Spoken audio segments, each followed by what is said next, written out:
Beleza, galera? Boa noite. Mais uma terça-feira juntos, um pouquinho mais de estudos e hoje a gente passa a falar um pouquinho lá na nossa avaliação.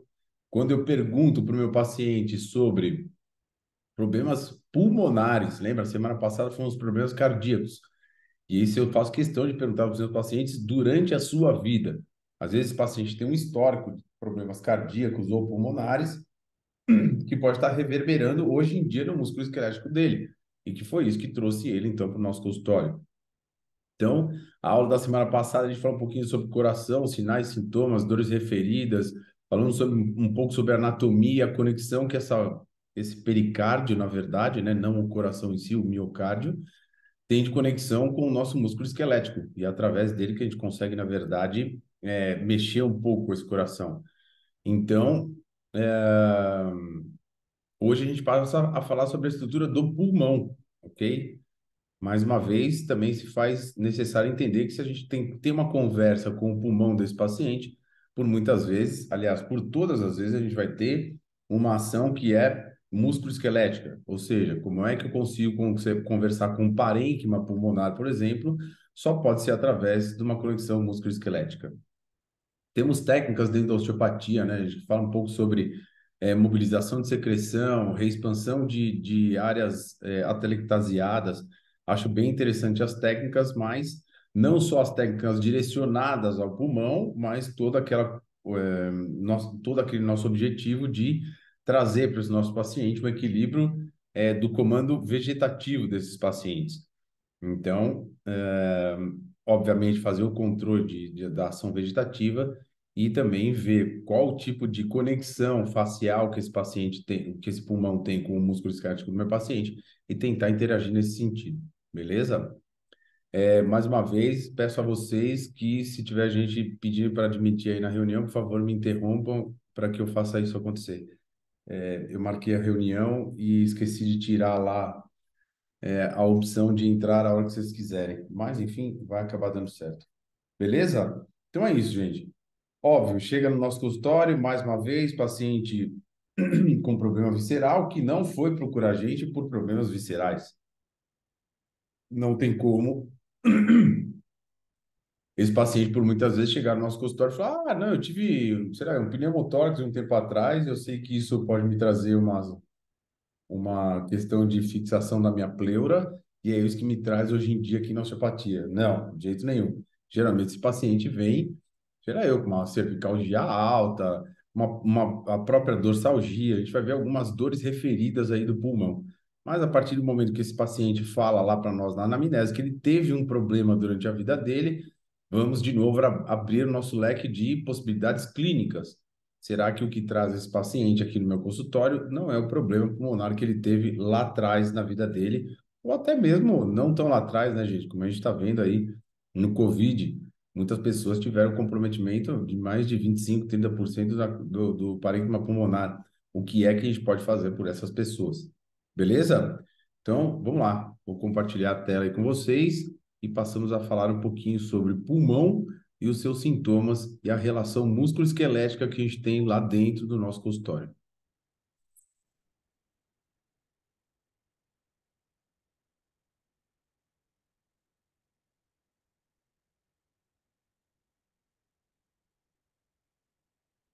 Então, gente, a gente vai começar falando sobre as possíveis patologias que podem chegar lá no nosso consultório e já fazer algumas relações mecânicas que pode estar acontecendo com esse paciente, mediante ele falar para você: Ah, eu tenho esse tal problema. Falou isso, o que é que vem na sua cabeça? Beleza? Então, hoje passamos a falar sobre pulmão. Começamos pelas principais patologias que podem fazer a diferença aí no músculo esquelético do nosso paciente. Então, esse paciente pode falar para você que já teve processos de bronquite crônica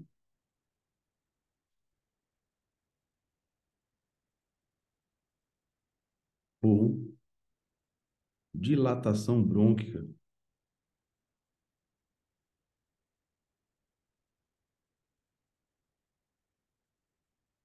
ou seja,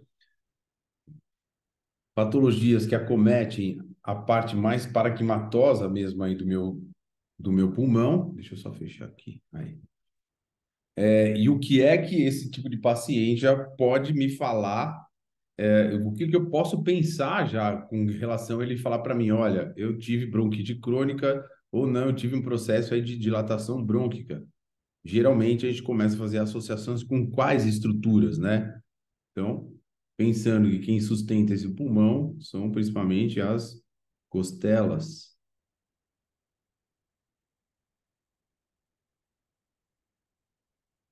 pleuras. Dependendo do qual lobo foi acometido, né? Se é que o paciente tem isso para nos informar, a gente começa a pensar também numa coisa mais local, mais localizada, né? Pensaremos também sobre mediastino,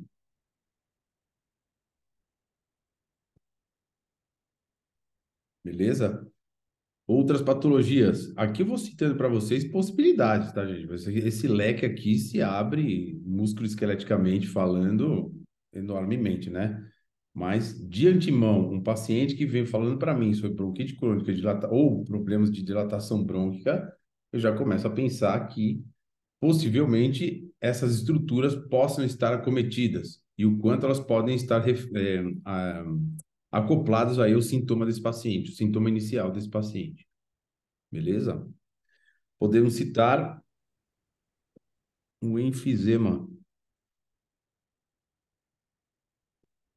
e também a asma.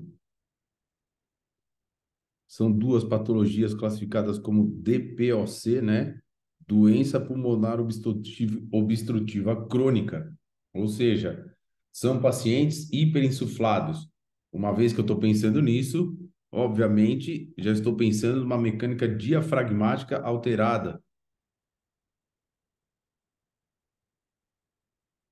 Uma vez que é muito característico desses pacientes DPOCs terem um paralelismo das costelas, né? Geralmente a gente tem as costelas num padrão de eversão e inversão na hora da respiração, mas muito característico no paciente DPOC eu não ter essa obliquidade costal e elas serem mais retificadas. A partir do momento que eu tiro o padrão mecânico, opa, peraí, deixa eu só admitir aqui. A partir do momento que eu altera o padrão mecânico da costela, quem se insere nela, obviamente, vai sofrer problemas mecânicos associados. Então, principalmente o diafragma, como são pacientes hiperissuflados, possivelmente já estão, se for crônico, né, doença pulmonar obstrutiva crônica, possivelmente já está usando também musculaturas acessórias.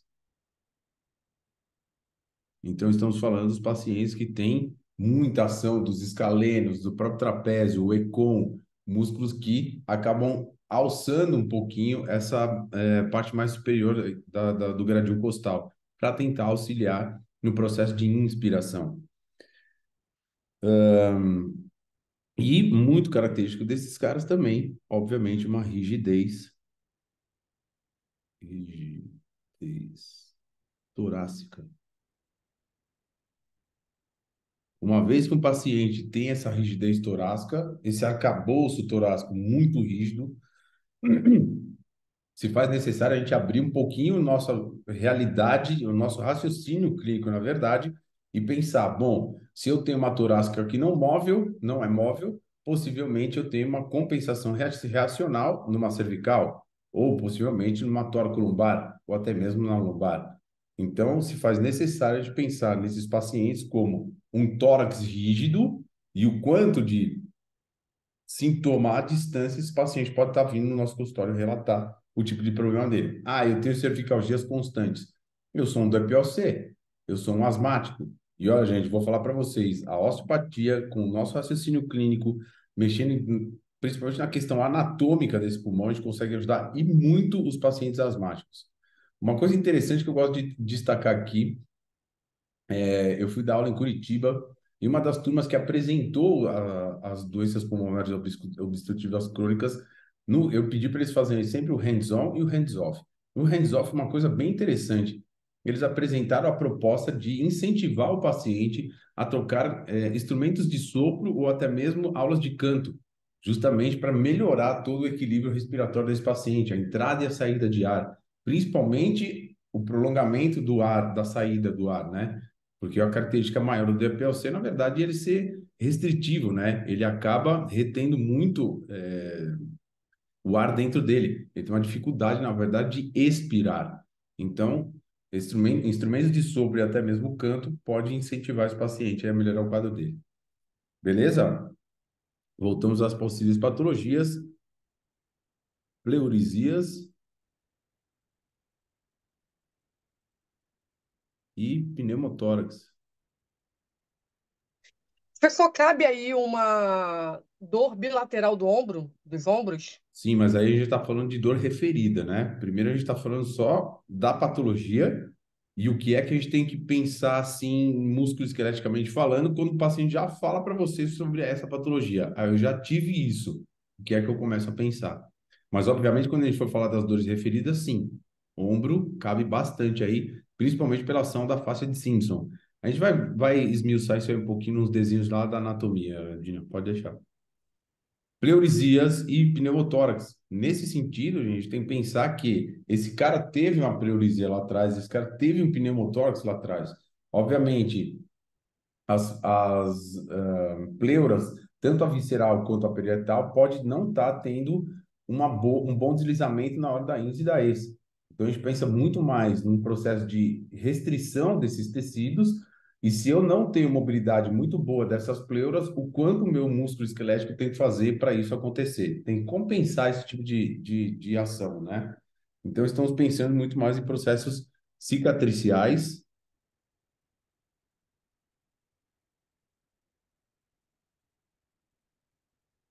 e aderências.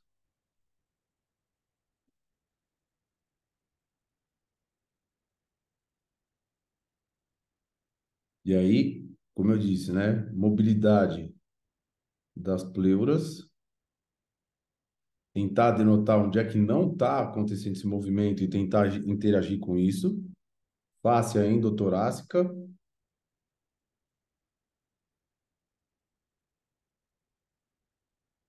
endotorácica,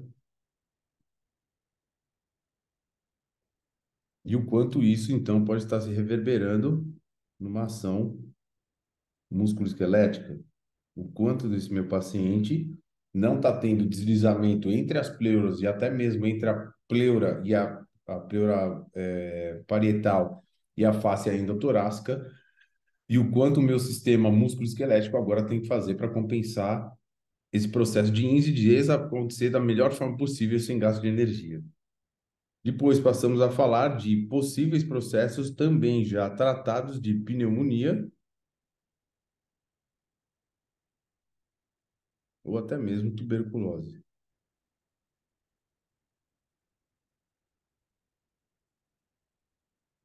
E isso já tratadas, né?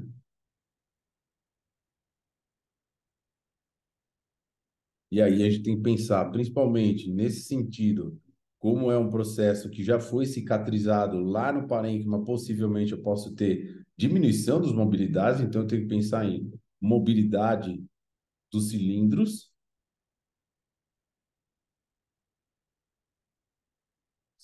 pulmonares, lembra que tem três, né? Dois laterais e um central, que é o cardíaco. Tenho que pensar, mais uma vez, na mobilidade das pleuras. Veja que no movimento, perdão, na região onde teve o processo, é muito característico, por exemplo, na tuberculose, né? Forma uma caverna dentro do parênquima. E possivelmente nessa situação, nesse local, eu tenho uma diminuição também das pleuras. É como se tivesse uma cicatriz, mas agora não pleural, mais para dentro do parênquima pulmonar.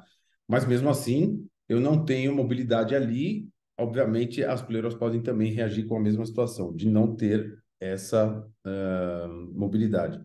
E tentar melhorar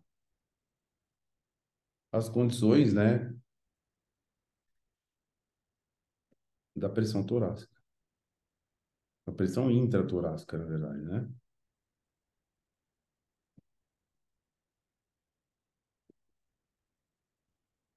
Lembra, né? A gente tem diafragmas no nosso corpo E esses diafragmas mantêm uma questão pressórica em cada caixa do nosso corpo. Então, a gente tem um diafragma respiratório e um diafragma da entrada torácica.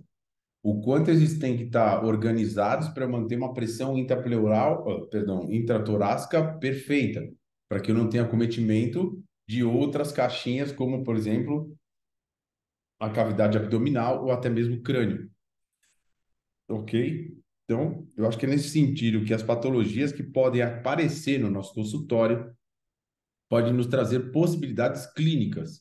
O que é que eu tenho que pensar nesse paciente, mesmo que não seja diretamente relacionado com a dor que trouxe ele para dentro do consultório, gente, se faz necessário em algum momento da cadeia lesional eu tratar esse tipo de patologia que já acometeu esse paciente e o quanto eu posso ainda hoje ajudar ele nesse sentido, né? De novo, estamos gerando saúde. Beleza.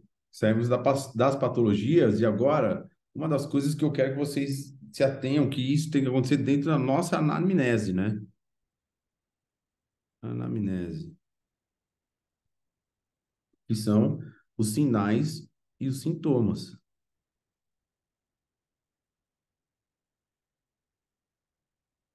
Então, esse paciente, dentro lá de ele ter falado para a gente que ele tem um processo pulmonar, quais os sinais e sintomas que estão presentes na vida dele que nos faz pensar, bom, possivelmente esse músculo esquelético está sendo acometido por conta desses sinais e sintomas pulmonares, ok?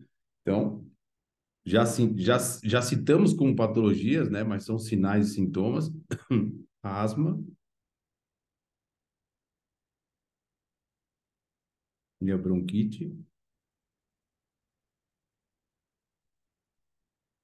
Esses dois tipos de paciente, a gente tem que pensar que, bom, por mais que ele não faça relação, eu sei que tem um músculo esquelético aí envolvido. Dois, são duas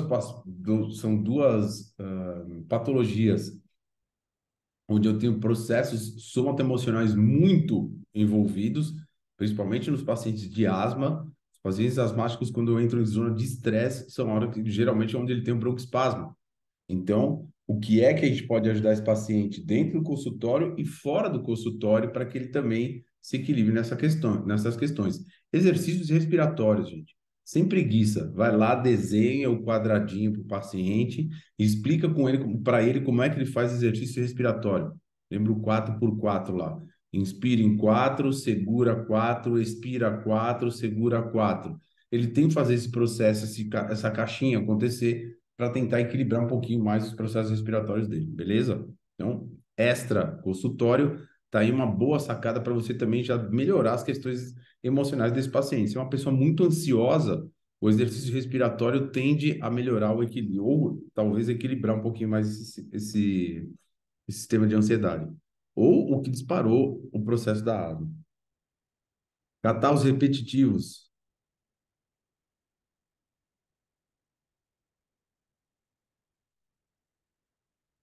O paciente que fala isso para você, a gente tem que saber diferenciar, gente. Por muitas vezes, esse paciente tem um refluxo oculto. E é por isso que ele fica com pigarros, catarros que acontecem. Então, saber diferenciar se ele já teve um processo pulmonar ou se ele já teve um processo de estômago. E o que é que está trazendo esses tais catarros repetitivos aí. Ok?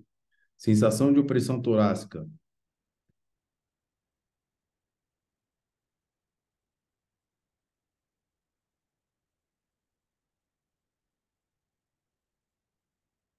O famoso aperto no peito, né? Paciente que fala que sente como se tivesse uma pedra dentro do tórax dele. Veja, diagnóstico diferencial. Se esse cara não teve problema pulmonar, o que é que pode trazer também a sensação de opressão torácica? Ansiedade ou até mesmo depressão. São dois processos que trazem essa sensação. Se faz necessário a gente ajudar esse paciente com técnicas de mediastino, gente, principalmente aí. Dores pleurais. Esse aqui já fica um pouco mais pontual, né? Já é um paciente que teve um problema pleural e ainda está em fase de remissão aí do problema. E por último, ansiedade ou depressão. Mesmo que esse cara chegue no consultório sem problema respiratório nenhum, sem problema pulmonar que ele já teve ou tem, se esse paciente é classificado pela gente por um paciente ansioso ou um paciente depressivo, se faz necessário a gente passar exercícios respiratórios para esse paciente, gente. Veja que a respiração do paciente ansioso é uma respiração curta. Esse paciente geralmente ele está em hipoventilação. A gente tem que tentar ajudar esse paciente a coordenar melhor as questões respiratórias dele. De novo, exercícios respiratórios. Incentivem os pacientes seus a fazer esses exercícios respiratórios, gente.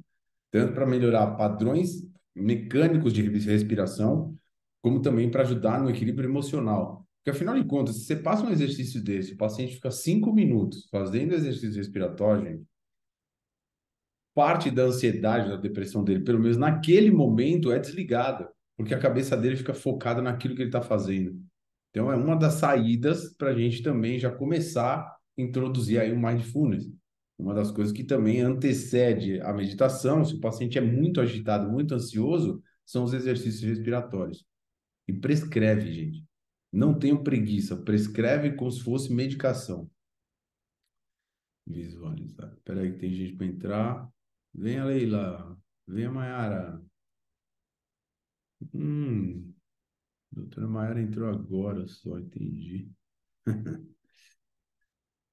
Beleza? Então é isso. Sinais e sintomas que na minha anamnese pode fazer eu pensar, cara, esse cara aí pode ter um processo pulmonar e tá vindo aí, por exemplo, como a Dila lançou aí, com dores nos ombros. Mais informações saindo aí dos sinais e sintomas. Agora a gente passa a fazer um esquema anatômico para a gente entender quais são as estruturas que são mais relacionadas, estruturas musculoesqueléticas mais relacionadas aos processos pulmonares, e aí depois a gente fala sobre as dores referidas, beleza? Então vamos lá. Esquematicamente, vou desenhar um pulmãozinho aqui para vocês.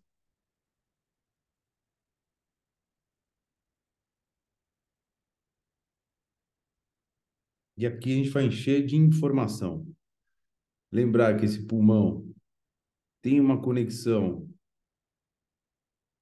facial com a cervical,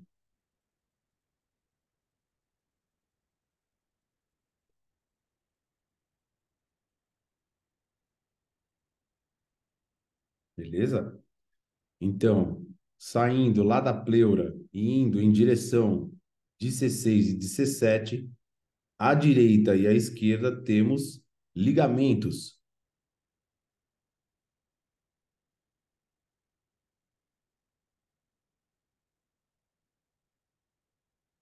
a dizer, o vértebro,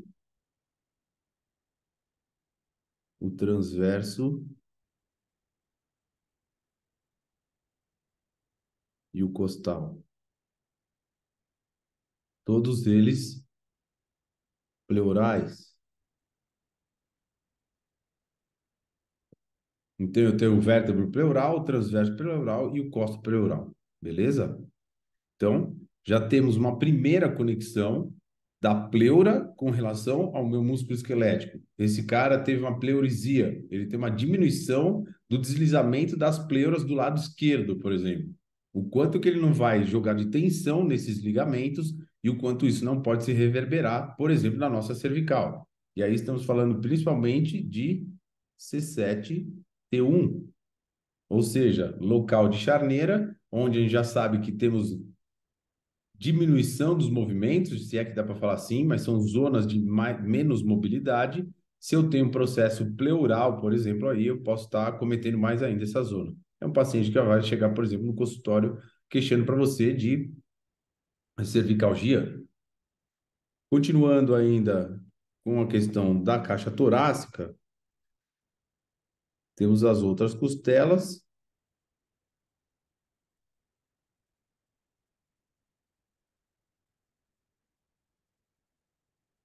Costelas essas que também vão encontrar com o nosso querido externo.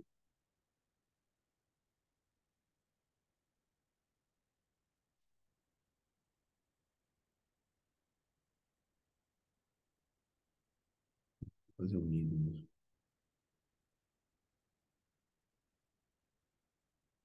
Então, bilateralmente essas costelas, fazendo aí a articulação com o externo, ou seja, se faz necessário a gente entender que dentro dessas costelas, na parede da caixa torácica, eu tenho também, imagina que isso vai ser por dentro das costelas, tá, gente? Uma fáscia que recobre toda a caixa torácica e que entra em contato com as pleuras. Então, estamos falando da fáscia endotorácica.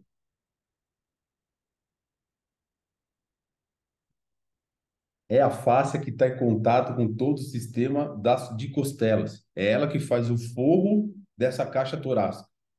Antes de eu ter, lá por dentro, já bordeando os meus pulmões, as nossas pleuras.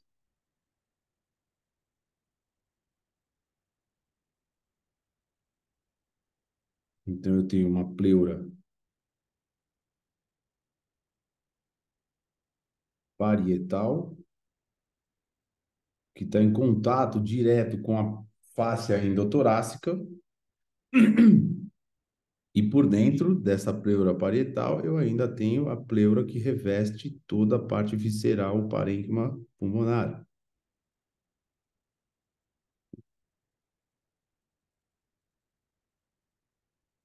Eu tenho a pleura visceral.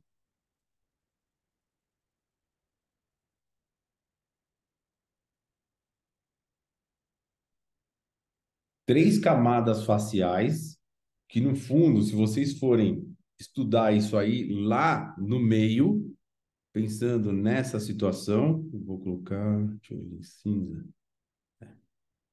tirando o externo aí da jogada, como se fosse mais ou menos nesse meio aqui ainda, juntando com o pericárdio, nós temos a formação do mediastino. Então, o mediastino é um entrecruze de fáscias, na verdade, a fáscia endotorácica, a pleura parietal, a pleura visceral, mais pericárdio,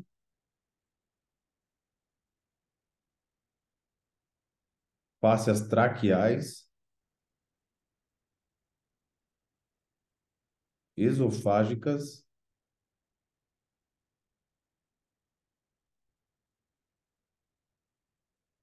e mais hilo pulmonar.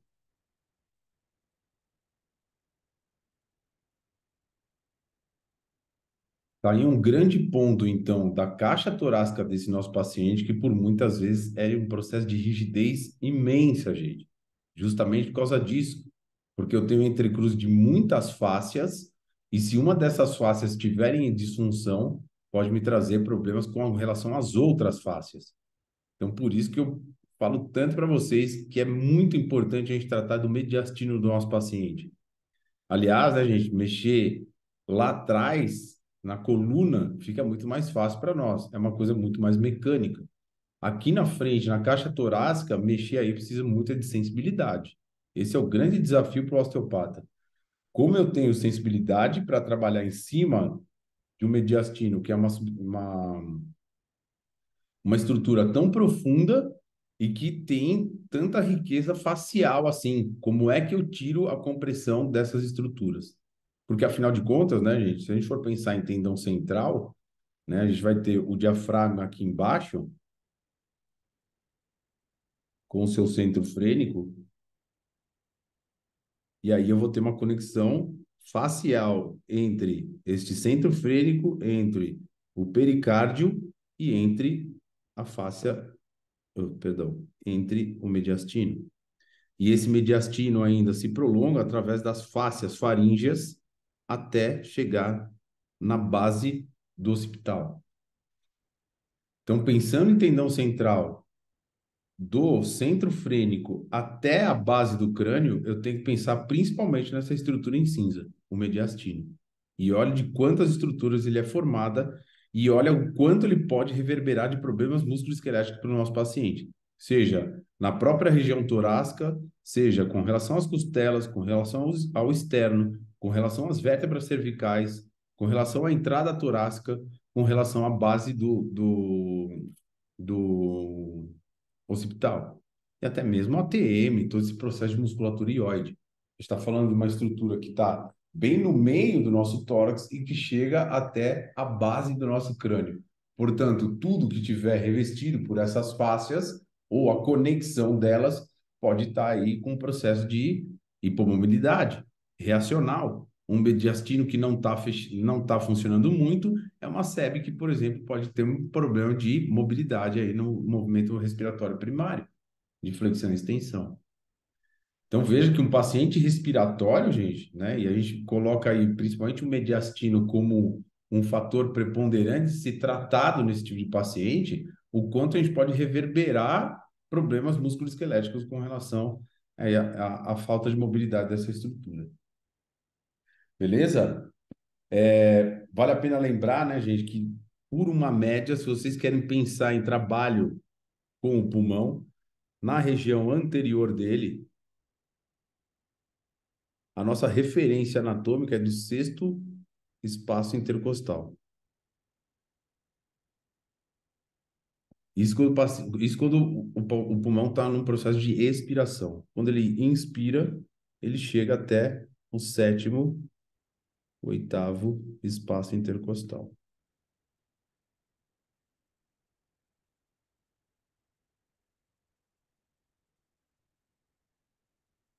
Quando eu vou para a parte posterior desse meu pulmão, vou colocar aqui do lado posterior, eu estou falando de um pulmão inspirado no décimo espaço intercostal e pode chegar na inspiração até a décimo segundo espaço intercostal.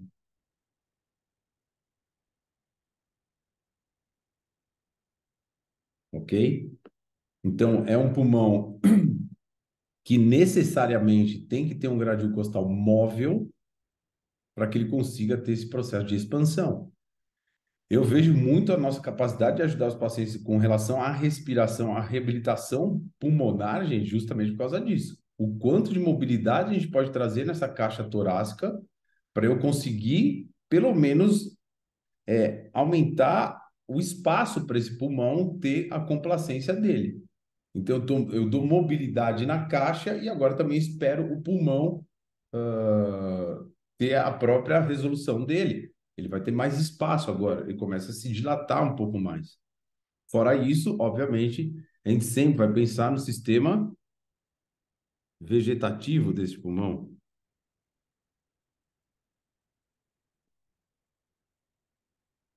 Então, no simpático, a gente está falando principalmente nas alturas de T1 a T5, vocês vão ver até T4 também. E no parasimpático, obviamente, vagal, né?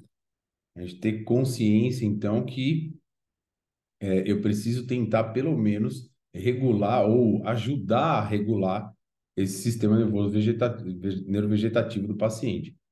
Fazendo lá, assim, os meus desbloqueios de torácica alta, trabalhando com o Rise Ribs, né? Aquele sistema de mobilização das costelas, principalmente as altas, para ver se eu consigo, através da cabeça da costela, mobilizar os gânglios da cadeia laterovertebral dessa região e tentar jogar um estímulo para que ele se autoequilibre aí, beleza?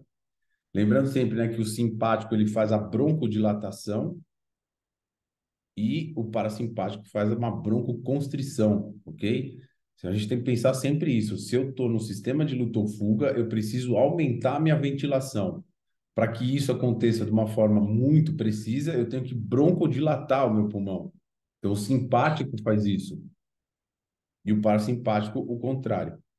Ele que diminui aí a questão da dilatação brônquica e aumenta também as questões de secreções. São pacientes que vão falar para vocês que sempre tem piora do seu quadro respiratório, principalmente na parte da noite, onde entra a ação parasimpática. Ok?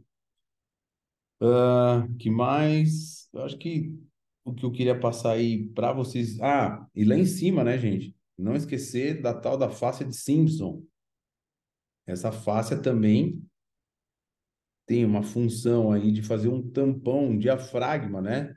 Na primeira costela, com todos esses processos aí da pleura, também chamado a fáscia de Simpson de membrana suprapleural, tá, gente? Membrana suprapleural ou fáscia de Simpson, ok? Também mais uma estrutura de conexão, né? É um diafragma aí da entrada torácica, né?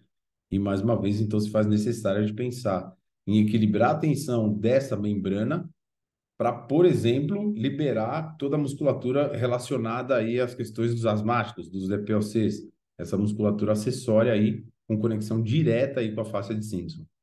Beleza? Ok. Falamos então um pouco dessa anatomia e um pouco densa, né, gente? E aí, o que é que realmente esse paciente vai chegar para nós lá no consultório falando que ele tem de dor e o quanto isso pode ser relacionado diretamente aos problemas pulmonares. Então, dores referidas.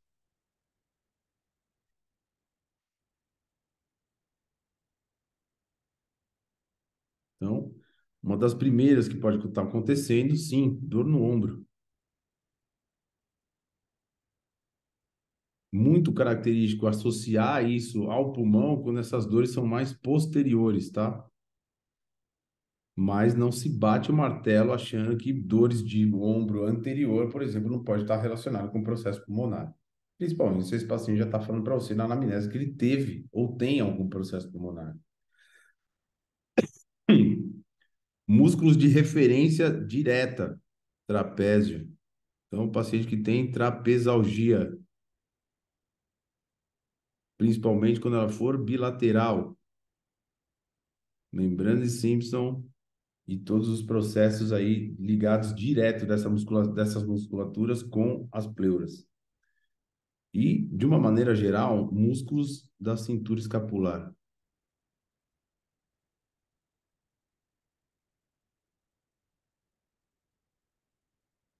Escalenos, elevador da escápula, reto anterior, enfim, todos os músculos daí da região cervical que mantém uma íntima relação com a entrada torácica. Esse paciente também pode ter uma dor direta no tórax,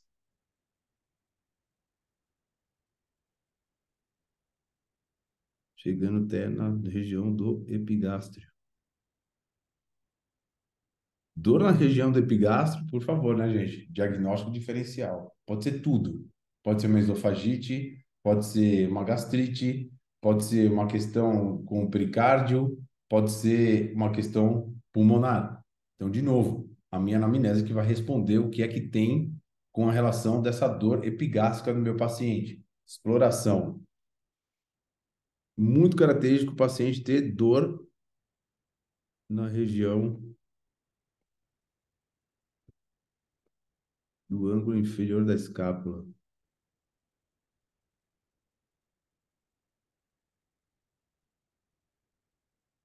É uma dor referida. Outro músculo também relacionado diretamente, o peitoral.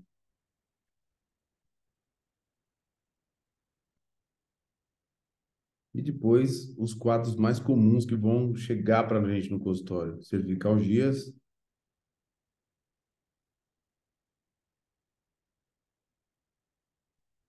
e até mesmo as dorsalgias.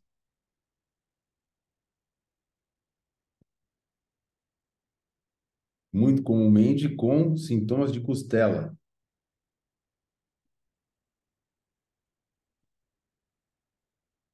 dor enfacada, né? Dor empontada na respiração profunda. Então, basicamente, paciente que tem esse tipo de dor, eu posso pensar junto com o que eu colhi na anamnese dele em tentar fazer um diagnóstico muito mais pela parte pulmonar, ok? Acho que a gente não se torna tão eficaz assim, né, gente, com relação a pulmão quando se fala de processos da clínica médica, ou seja, pneumonias, tuberculoses, realmente não é na primeira instância que a gente vai ter a ação com esse paciente, né? Mas, de uma forma geral, pacientes com dores musculoesqueléticas que faça eu pensar aí na questão do pulmão. Beleza? Uma aula rapidinha aí. Eu acho que muito do que aparece dentro do consultório passa batido aí com as questões pulmonares. Então, eu só queria deixar essa mensagem aí para vocês. O paciente que foi ou é paciente pulmonar, por favor, pense na relação dos sintomas musculoesqueléticos dele, mas principalmente com as questões mediastinais, ok? E aí, obviamente, ferramenta para tratar isso vocês têm, e também não é aí o objetivo da aula, né? Falar sobre tratamento, e sim só a gente conseguir melhorar aí um pouco do pensamento aí com relação ao pulmão quando ele aparece aí na nossa clínica. Beleza, galera? Valeu por essa terça-feira. Semana que vem tem mais. Ah, mais uma vez aí, ó, só para avisar, eu já subi a aula da semana passada, hein? Sintomas cardíacos. Vai lá dar uma assistida, manda um like lá e compartilha. Vamos fazer esse canal crescer aí. Valeu, galera. Boa terça-feira a todos.